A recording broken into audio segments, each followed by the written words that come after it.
Have you ever heard of the Corpus Hermeticum? It's this collection of ancient texts that has been mystifying scholars for centuries. It claims to hold the secret wisdom of ancient Egypt. We're talking philosophy, magic, theology, the whole shebang. But is it the real deal? Or something else entirely? Well, let's dive in and see if we can unravel this mystery together.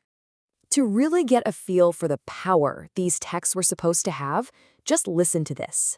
It's from an ancient Egyptian papyrus, talking about a secret book written by the god Thoth himself. It's basically promising you access to divine, forbidden knowledge. That promise, right there, is what sets the stage for our entire story.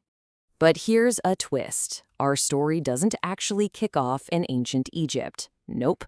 We have to jump forward thousands of years, right into the middle of the intellectual explosion that was Renaissance Florence. Okay, so picture this. It's around 1460, and this mysterious Greek manuscript shows up in Florence.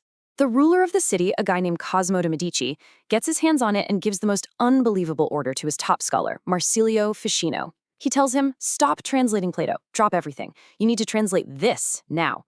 Can you imagine putting Plato on the back burner? The result was the Corpus Hermeticum, and it just spread like wildfire all across Europe. And that brings us to the absolute core question here. What on earth could be in these pages that would make someone in the Renaissance say, you know what, the great Plato can wait? What secrets did this book hold? That very question lit a fire, kicking off this intense debate that would basically rage for hundreds of years. And it really split scholars into two totally different camps. So on one side, you had Ficino and all his buddies. They were convinced the Hermetica was something called an ancient theology, the original pure wisdom given to humanity. They believed its author, Hermes Trismegistos, was a real Egyptian sage who was a contemporary of Moses and that he actually influenced Plato. But then, in 1614, a scholar named Isaac Casaubon dropped an absolute bombshell. He studied the language and basically proved it was written way later in the Greco-Roman period. He called it a Christian forgery. So, what was it? Profound ancient wisdom, or just a really clever hoax? Well, to figure that out, we have to rewind way, way back to see how the Greek and Egyptian worlds actually started to mix in the first place. You see, the relationship between Greece and Egypt wasn't some sudden event. It was more of a slow burn, happening over 1,000 years. We're talking intense contact back in the Bronze Age, Greek trading posts popping up in Egypt, Greek mercenaries settling down. These two cultures were talking to each other for a very, very long time before Alexander the Great ever showed up. And all this long-term contact led to this really fascinating thing the Greeks did called interpretatio Graeca. It's basically when you look at another culture's god and you go, hey, wait a minute, your god of wisdom and writing? He is a lot like our god of messages and invention. They're kind of the same guy. It was their way of translating culture. And the absolute perfect example of this is what happened with the Egyptian god Thoth and the Greek god Hermes. Thoth was the divine scribe, the master of wisdom and magic. Hermes was the messenger of the gods, a guide for souls. The Greeks and Egyptians looked at these two with all their overlapping jobs and thought, yeah, that's a perfect match. Okay, so this idea of cultural translation, of finding common ground, that is the key to solving our mystery. It lets us move past this simple either-or debate, ancient wisdom versus total forgery, and see something way more interesting going on. And this leads us to the big idea. The Hermetica aren't one or the other. They're not a purely Egyptian text that got translated, and they're not a Greek fake pretending to be Egyptian. They are the genuine, authentic result of a totally new and unique worldview, a Greco-Egyptian mentality. So what does that actually mean? Well, think of it like this. People started taking these very old, very deep Egyptian spiritual ideas and began expressing them using the language and concepts of Greek philosophy. That core Egyptian idea of cosmic order and justice, what they called Maat, started getting discussed through the Greek idea of logos, or reasoned argument. It was a true dialogue, a mashup of two incredibly powerful traditions. Now, that's a really cool theory, right? But is there any hard evidence that this kind of deep cultural fusion was actually happening? Oh yeah, absolutely.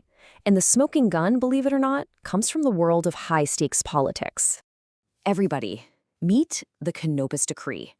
It's a big stone slab from 238 BC, made back when Greek kings were ruling Egypt.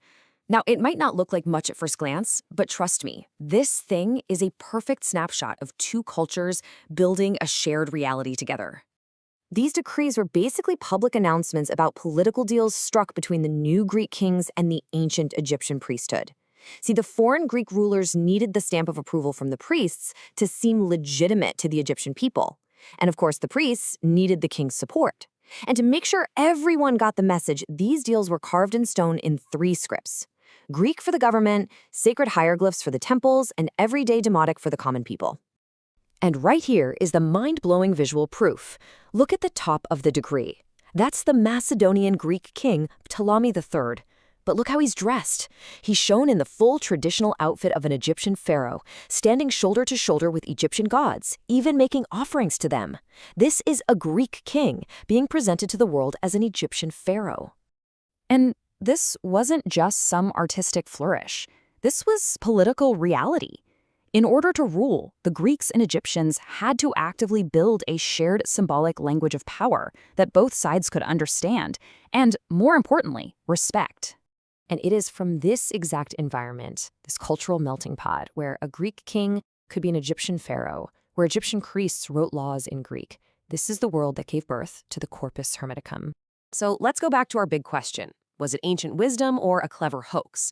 Well, the answer is neither, and also kind of both. The Hermetica wasn't a direct translation of some lost ancient Egyptian book, but it for sure wasn't just a simple Greek forgery either. It was something completely new, something born in that creative, dynamic space between two of the ancient world's greatest civilizations. And that leaves us with a much bigger, more timeless question, doesn't it?